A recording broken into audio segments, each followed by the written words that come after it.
భారత రాజ్యాంగం కల్పించిన ఓటు హక్కును ప్రతి ఒక్కరూ వినియోగించుకుని ప్రజాస్వామ్యంలో మంచి పరిపాలన అందించే పార్టీలను, వ్యక్తులను గెలిపించుకోవాలని Kakinada city returning officer, Kakinada నగర కమిషనర్ వెంకట్రావు పేర్కొన్నారు.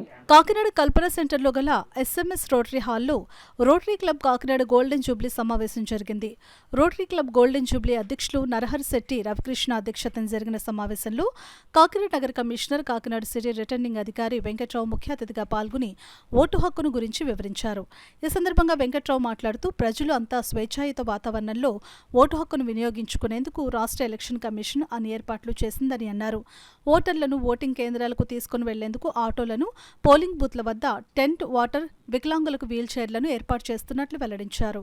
ఈ కార్యక్రమంలో క్లబ్ సెక్రటరీలు Chandu, past president doctor Ramakrishna, సభ్యులు కర్రి అచ్యుతరామారెడ్డి, నల్లమిల్లి మాచారెడ్డి, భూపేంద్ర, నేతి నాగేశ్వరరావు, బద్రెడ్డి వెంకన్న, చేయూత్ రవి, శ్రీకాంత్, వెంకటేష్, సత్యమూర్తి, ఉదయభాను, రోటరీ క్లబ్ కాకినాడ అధ్యక్ష కార్యదర్శులు Gopagasu Viswanath, cable Bobby, Kakinada journalist welfare association అధ్యక్షులు మంగా శివరామకృష్ణ తదితరులు పాల్గొన్నారు.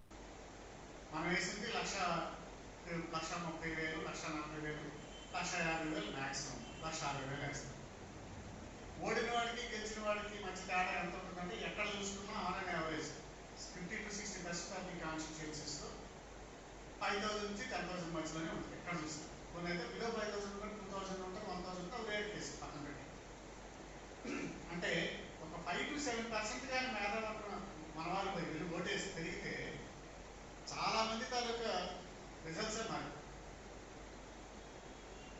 అంటే పర్టికులర్లీ అర్బన్ నుంచి వెళ్తే నేను మొన్నే చెప్పాను, they are going to be the game changers. They are the real game changers. అర్బన్లో ఉన్న వాళ్ళు ఎవరైనా వెళ్ళి వాళ్ళు ఒక 30-40 పోలింగ్ స్టేషన్స్ నుంచి వెళ్ళి కానీ మనం ఓటేస్తే కంప్లీట్గా వాళ్ళ ఫార్చ్యూన్సే మారిపోయే పరిస్థితి. దాని సంగతి అలా